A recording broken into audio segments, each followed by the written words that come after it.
Okay, well, we're at 1:16 and we got a lot to pack into 45 minutes, and we really want to leave hopefully some time for some discussion.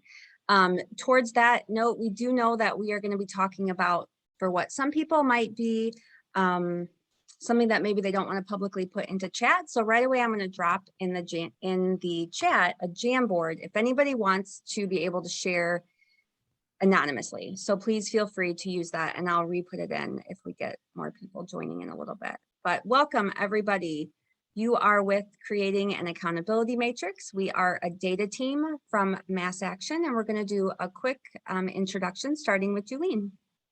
Hi everybody, my name is Juline Chevalier. I use she, her, hers pronouns. And I am a middle-aged white woman with a round face. I've got fading pink, short pink hair, purple glasses, a black and white polka dot shirt on. I'm sitting in my office. Behind me is a bookshelf with a rainbow array of plastic animals from Mold-A-Rama machines, which I love very much. I also have a rainbow machine in my window, so that is the rainbows that are going around behind me, needing a little bit of fancy in my day. I am calling to you today from the James A. Michener Art Museum, which is in Doylestown, Pennsylvania, which is the ancestral homeland of the Lenape people. Hi, everyone. My name is Gretchen Jennings. I'm a white older woman in my 70s with white hair and blue glasses and a black turtleneck and necklace, silver necklace. I'm sitting in my sun porch, so behind me are plants and shutters and bookshelves. My pronouns are she, her. And I'm in Washington, D.C. on the unceded lands of the Piscataway and Anacostan peoples. My name is Sara Phalen. I use she, her pronouns, and I am a light-skinned Mexican-American woman. I have dark, kinky hair, and today a blue shirt with some embroidery. That's short sleeves because it's 72 degrees here in Chicago, which is the ancestral homelands in the suburbs of the Kickapoo, Peoria, Kaskaskia, and Potawatomi. And I do also want to state that I am calling from my home, and I sit on land that was the largest and longest operating company town in the state of Illinois that housed Mexican immigrant workers. So we are very happy to be with you all today presenting some information about a team of us that came together from Mass Action to pull some data after the public statements were made following the murder of George Floyd. And some of the real issues that the team came together around was there's been this long struggle for change. And we have had a lot of discussions in various arenas, but we've lacked some data around what museums are actually saying and follow up to those statements. And when the launch and the huge amount of statements came out in the summer of 2020 after the murder of George Floyd, we thought it was a great time to really activate and to utilize what was coming out. Gretchen is going to walk us through the accountability matrix and the six factors that we use with that data. Right. We decided if we were going to really look carefully at the various kinds of statements, and there were, many different types of postings of art, and so forth, that we needed to have some common criteria that, and also we knew we would be looking at a large number of statements. So we wanted to have something in common that we could all use in looking at the statements and trying to analyze them.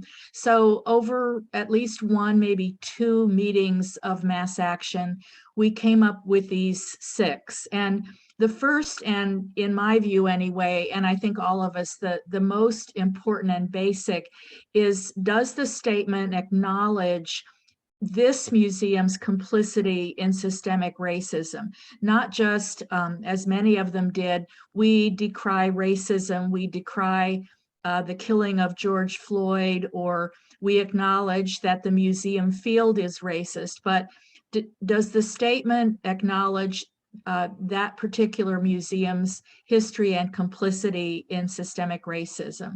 Then secondly, in what areas then of the museum system or structure does this racism exist? The white supremacy, the oppression, the colonialism. So is there any kind of structural analysis of how the board and staff, the collections, the public image, where does this museum, where is it aware of its racist operation? Thirdly, are there any specific actions mentioned in the statement? We're going to call a community board together to look at our collections. We realize that they're very monolithic, and we're hoping to look at those or examine our board makeup, or and so what kind of actions will some museums said that they would appoint a director of diversity. So we were looking for specific ways that the museum felt it could address what it analyzed as its racist structure. Were there any desired outcomes mentioned? If we examine our collections, what do we hope will come from that? A greater diversity, a greater inclusion of various kinds of artists or artifacts. Are there any deadlines involved by next year or within 6 months? We plan to have a director of diversity, or we plan to have an inventory of our collections, or invite new board members. And finally, is there any kind of financial commitment? We did set the board high for all of these, or set the bar high. And so not very many did make a financial commitment, but there were some museums that did commit money to positions, paid internships, and other kinds of financial commitments that, in our view, showed a more definite and specific commitment. So those are the 6, and Juline will then share kind of how we went about using these in analyzing the various museums that we looked at. Thanks, Gretchen. So we have these categories that we want to basically score. You'll hear us use the term score and code fairly interchangeably. What I started to view this as is a content analysis, which can mean that you are looking with very strict criteria at text, usually, whether it's printed text, in this case it is, but it could be a movie, a video, a TV show, and you've got very strict criteria and you're trying to apply them. And so oftentimes that means that even though you could interpret something to mean, well, I know what they're trying to say, well, they didn't directly say it. Can you go back a few? Sorry, hit the wrong That's button. okay. I do that all the time. I was like, what am I pushing? So we to create a data set, we decided to use AAM accredited institutions. We know it's not ideal. We know this is not all the museums doing DEAI work, but it is a set that exists in the world, and you have to start somewhere. We did some data mining. So that set of accredited institutions, that's the list of more than 1,000 institutions. So a large number of volunteers, I would say 20 to 30, spent some time the summer of 2020, dipping in and out into a shared doc to look at each institution's website, social media, Facebook, Instagram, et cetera, and document whether or not they had made a statement. We then started to refine the criteria. We didn't have all of the criteria refined in the process. This was many months, many hours of meetings. We had to figure out how we were scoring things, how we were coding things, and whether we were agreeing and applying those in the same way, and also working through our individual biases. A lot of us have worked at these institutions or had personal knowledge that, wow, that place is doing great work, but their statement is incredibly weak. I want to give them credit for that. No, we can't. We're just looking at that statement. And we also knew that there's tons of stories behind the scenes here, right? We know working in museums, how much shaping and editing and tweaking goes into a public statement about a incredibly politically charged, in a politically charged time and event. And so we know that these statements were often, you know, wordsmithed to within an inch of their lives. So we were aware of that. So Sara will be speaking a little bit later about a separate survey that we did to ask people about the process of developing statements. And we definitely want to acknowledge the history of #museums respond to Ferguson. I feel like it's the fact that so many, that hashtag is something that was one of my early acknowledgements of the lack of museums' responses to social situations, that I think because museums were called out for not doing that, museums felt they needed to reply now. Thank you, you can go to the next one. So this was how we divided our three, we coded in those 6 categories that Gretchen listed. So if we found evidence in a category of clear, unambiguous fulfillment, it was an A. If it was kind of there, like, oh, I don't know, you would have to interpret it, but it could be there, that's a B. And then C, very, very vague or super general and that. So I was saying that, you know, a content analysis is strict, but it's also squishy. And also we're doing this as volunteers. You can go to the next slide. So want to make sure that our data is transparent. And one of the things that I spent last week doing was making our data cleaned up enough so that it can be shared widely.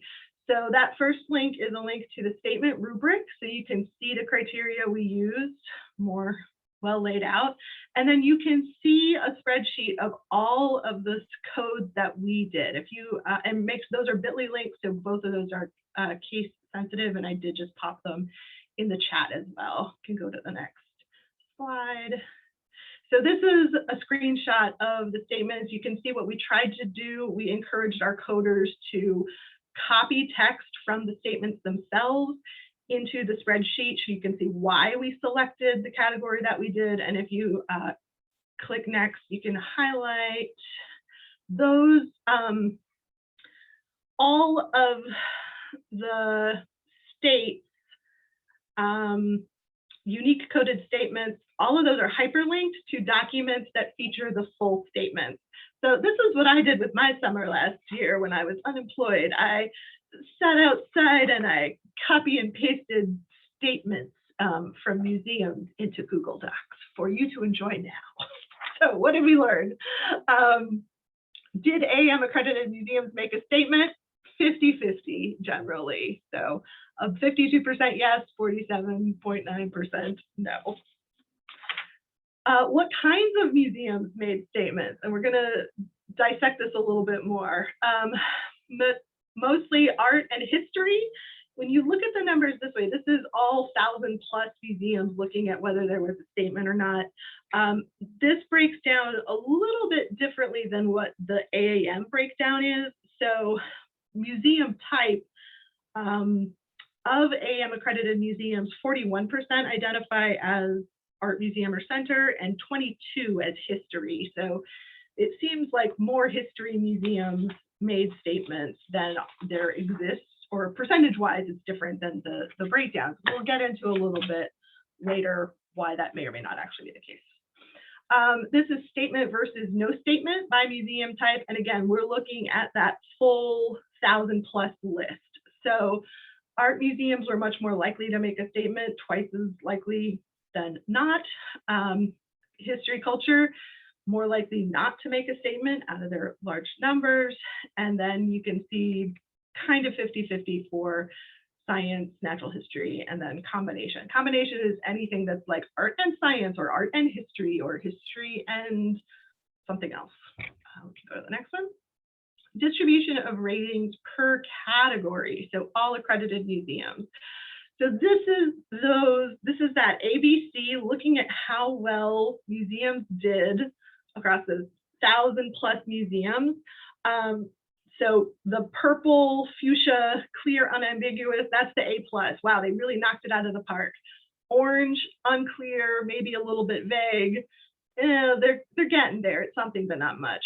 Poor or non-existent is the gray, and then included in this graph are museums that did not make a statement. So you can see, it's really interesting, if you look at those black and gray lines, most institutions that made a statement, they didn't really say much, unfortunately. It's close to those who did, the amount that did not make a statement. So we've got very, very low numbers of folks that we scored as A+, and still relatively low numbers as far as, you know, as the B category. Go to the next slide. Breakdown of statements. So here's where those original numbers we dig into a little bit more. If we look at the number of statements that existed, period, what happens, at least in the AAM list that we were working from, of 1,038 or 1,060 plus museums, for example, New England History, that is a single organization that has more than 30 institutions individually listed. So they all are listed as an individual accredited institution, but they all had the same statement backing them up, basically, because of that overarching organization. So of all of those statements, of around 578 statements, only 73% were unique. There were duplicate statements, like I just mentioned. And then there was a small percentage of places that shared other organization statements. Some of the Smithsonian organizations just quoted Lonnie Bunch's statement, and many organizations that were part of universities just shared the university statement. We put those off to the side because there were many other organizations, either Smithsonian museums or university museums, who, even though they had a higher organization, they made their own specific statement to the museum. Go to the next slide. So when we take all of those duplicates out, when we take out sharing somebody else's statement, we have 432 unique statements. And of those, the results still aren't great. Most statements were still not saying anything. Again, the pink bars at the top are the best grade that they could get for those categories. The orange is okay. And again, the gray is, we didn't see enough to really get you any points. So it's a bummer. This is back to that, what kind of museums made statements. This again is looking at all statements, so all 1,000 plus statements. If we go to the next slide, when we take out those duplicates, just looking at those 400 unique statements, we see that there's many more art museums, which better reflects the general distribution of museums, accredited museums in AAM. Go to the next. And yes, thank you. No, we can skip to yours, Sarah. That's just a comparison of what I just talked about, and that's a different comparison of it. Great. So the other thing that we mentioned at the beginning is we thought it was important. We were looking at public statements that we were made, but we did know from talking to friends in the museum field that other institutions were also having internal statements, but we did think it was really important for follow-up to not branch out beyond this data set, because we really wanted to hone in on the data set. And another point that we felt was important was those who mentioned they would provide updates. So out of those 432 unique statements, only 28 promised some type of update. In actuality, when we looked at those, I will say this had a better distribution, as we had 22 of the 28 did provide some type of statement, some type of update. But I do really want to call out that when we went back to those 28 institutions, it was a pretty low bar. So they just had to say something after that initial June, most of them posted in June, the beginning of June 2020, something. Almost all of them, as we look at transparency and accessibility to this work in institutions, almost all of them only posted it to the website. I think 1 out of the 28 actually said, hey, we posted this statement. We want to let you know where we're at on their social media. And if we look at where most of the general public is consuming things from institutions, a lot of that is on social media. We're not all regularly checking museum websites.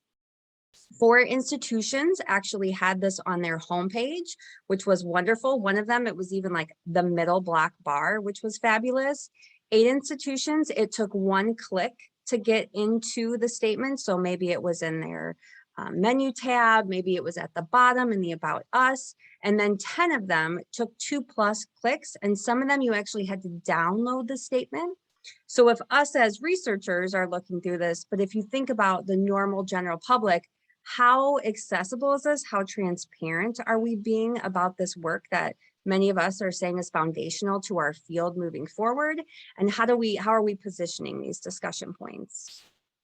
And then we also looked at the survey. So Mass Action put out a survey to widely, we spread it out on social media, we spread it out within our network saying, hey, if you are working on a statement and you think our scoring might not capture what really happened, please fill out the survey.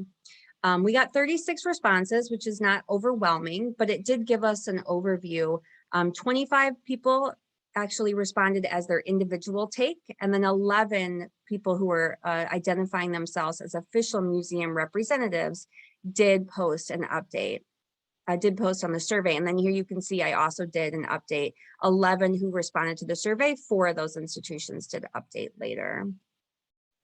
And we look at some of what the actual big fields that people could give us a little bit of information. From individuals, a lot of them felt like they were left out of what the institution was doing in putting out these statements. Some felt that their institution was following a trend and wanted to have the appearance of being progressive. We've heard a lot about these, appearance making, but not a whole lot of substance going on. And that really was borne out in these surveys, a lot of face saving happening and just feeling the pressures. And then the director's fear, or the fear from leadership at the top of institutions to, we have to get something out. From the institutional representatives, we heard again, they wanted to acknowledge and make some statement about the past racism that has influenced their institutions and how we all currently operate. And a lot of the institutional representatives did mention that they did want to actually show solidarity with the Black community and wanted it to be known that they were trying, and that staff members also, this was an important discussion point too, that staff members within the institution were putting pressure on leadership saying, we have to make some kind of a statement. When we look at the breakdown too, one of the questions that we asked was, is your institution, are you aware of anti-Black racism at your institution? And have you experienced or observed the anti-racism at your institution? So 73% of our respondents, which if you follow Change the Museum on social media, this is not a huge surprise. 73% responded that they are aware of anti-Black racism, and just a little under 70% had experienced or actually observed it themselves. Again, this is a small survey, but at least it helped to give us a little background. And then as we've presented this, Gretchen's going to talk a little bit about some of her observations, as her work with the Empathetic Museum has also given her a lens as to the stretch of this work and how there's a little bit of a disconnect that is seen out in this data. Oh, and Gretchen, you're on mute.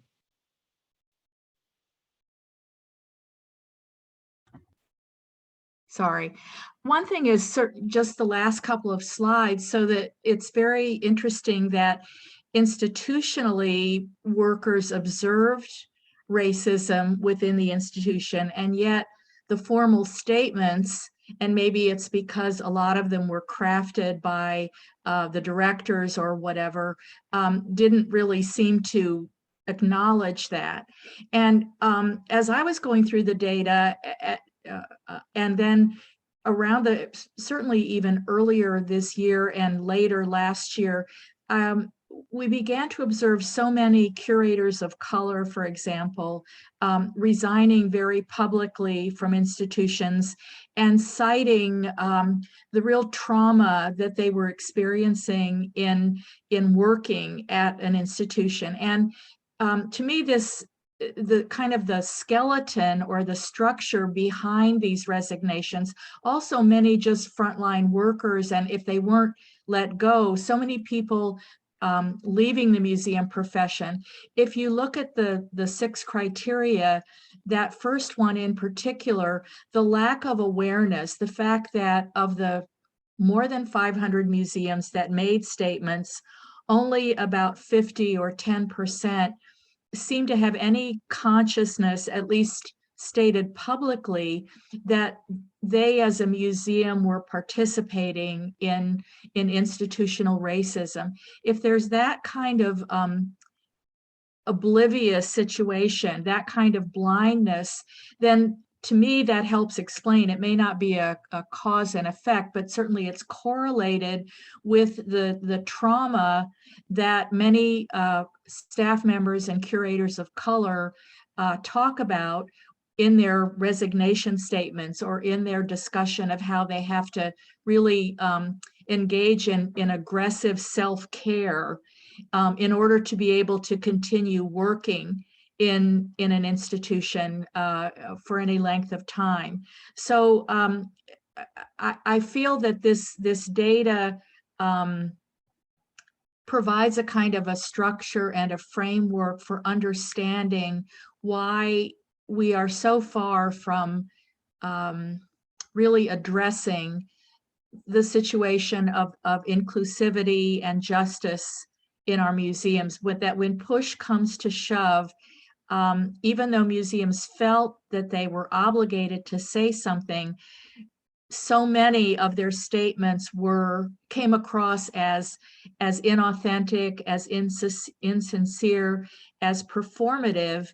And then this explains why so many museums in our country are still so difficult to work in, especially for people of color, and also maybe are not visited as they should be by audiences of color, because kind of at their core, there's still this blindness to the way that we are a part of the systemic racism of our country.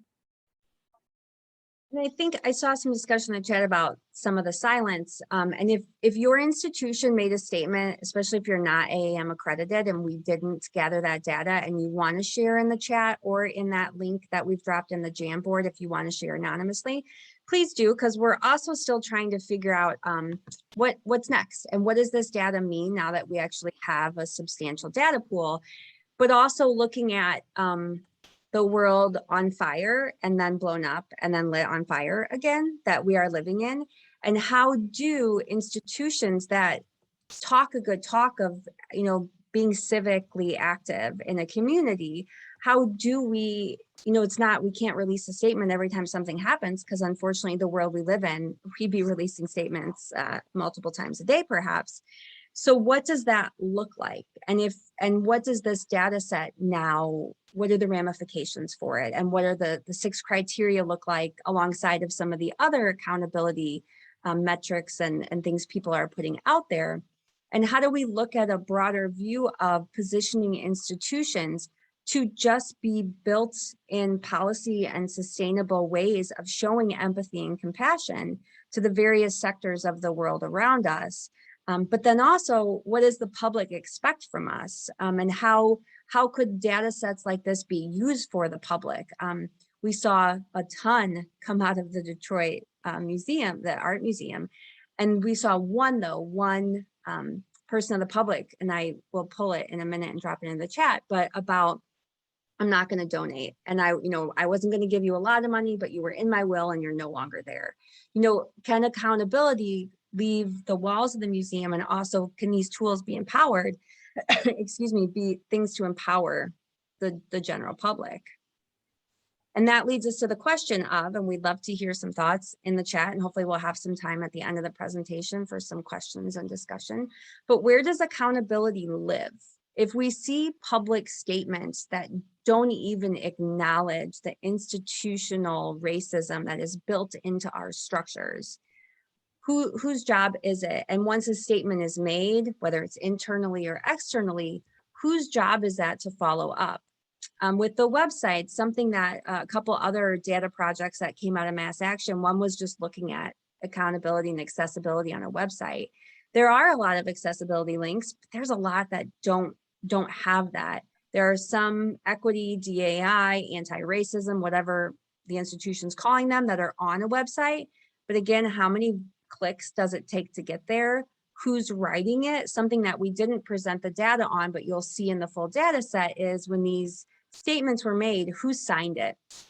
Was it signed by the board president? Was it signed by the CEO? Was it a joint one? Did it have no signature?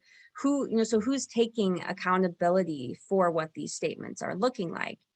And again, social media, if we're plopping it on a website that's in maybe a DEI plan or a strategic plan that takes downloading, but we're not sharing it to social media, how are we really creating access points for museum workers, the general public around this? And then even once we distill down online, whose voices are being prioritized and accessible through those platforms?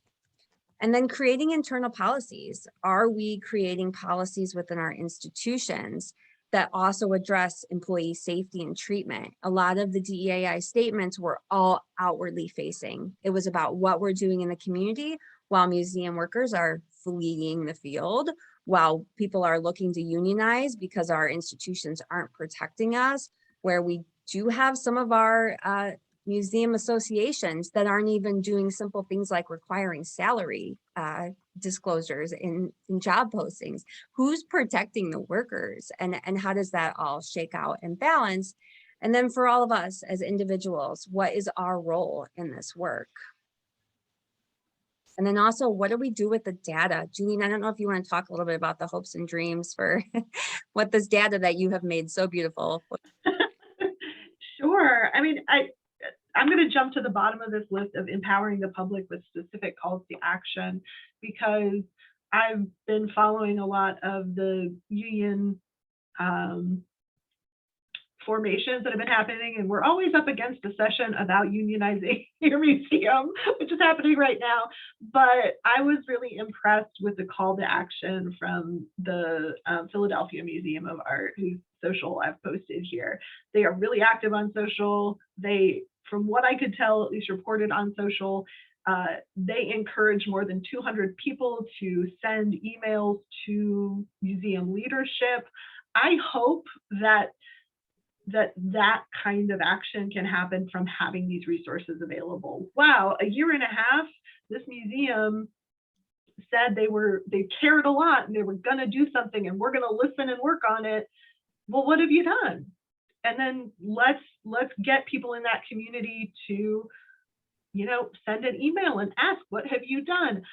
I know different museums respond differently. I have worked at museums in the past where if you get an email from the public, that everything has to stop and we have to address that message because, oh no, somebody is upset, or, and that can be good, but it can also, skew things one way or the other. One of the things that I know is that we live in an echo chamber here of people in mass action, people who are attending the session at MCN. We're in the field, we care deeply, we're tuned in. How do we get those outside of this bubble to care as well and start to put pressure on? So I would love for people to use that data of like, gosh, look at what these statements were. They weren't very impressive. I was saying before the call started, I spent a lot of time looking at this data again over the last week when I was on vacation. I was getting angry all over again at how weak and pathetic some of these statements were. I think, we've got this great set of criteria. We certainly do not want this to be a tool for how to write better statements. That's not what this is about. But if another statement needs to be written, then at least make sure that it does acknowledge complicity, does have concrete steps in it, things that are meaningful instead of just listening and learning, which is a phrase that was out there a lot. That's a great point, Juline, and something that I should have mentioned in the introduction too. I think as we worked on this and as discussions with Max Action, the larger group too, we really wanted to make sure that this was not about shame and blame, but it was about being real about what was being said and then using that as accountability jumping points. Because as Sue's put in the chat, it is about once you make that public statement, then we do actually have something to hold you accountable for. Then we do have, you said you were going to follow up. Okay, well, 4 of you haven't yet. So, where are you working on this? And what are the expectations around that? And we hope that the data can be can be a point of action for that. And then again, what's our individual positioning? It's something that I think all three of us found very disheartening. And especially there were days that we were tasked with looking at 10 and then coming together and sharing what we each thought of each of them. And it was hard to not have your personal bias, or maybe at the start of it, you were like, oh, okay, you know, they're getting a B here. But by your fourth or fifth, you're just angry. And you're like, no, like, I'm not giving anybody credit for that. And then also, as we compared those who wrote really great statements, just a quick Google search on Change the Museums would pull up like horrific statements by museum workers. So then what were the ramifications from that? They got a really high score based on our matrix, but we know that day to day, people are being traumatized and re-traumatized. And so how do we also incorporate that? And then again, it is the museum workers, as Juline said, you know, how do we get people beyond our bubble to care?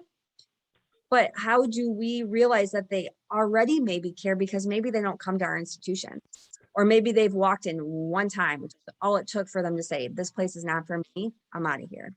And so how do we bear out this data to the reality of the variety of communities we're trying to reach, and who has really been impacted by what this looks like?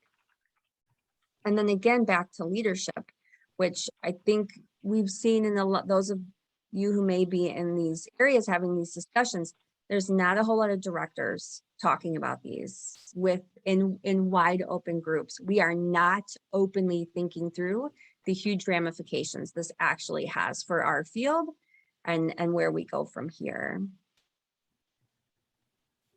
And then before I open it up for last statements and some questions, we did really want to call out, as Juline said, a large amount of people helped us with data. And some of this work is moving forward, and we're welcome anybody new who wants to help mine through some of this. But we really do want to call out all those people who put hours in the summer of 2020 into this work and have been continuing that. I'm going to stop share. Gretchen and Juline, I don't know if you have any other last statements that you'd like to make, or if anybody has any questions, feel free to raise your hand and we can work that way.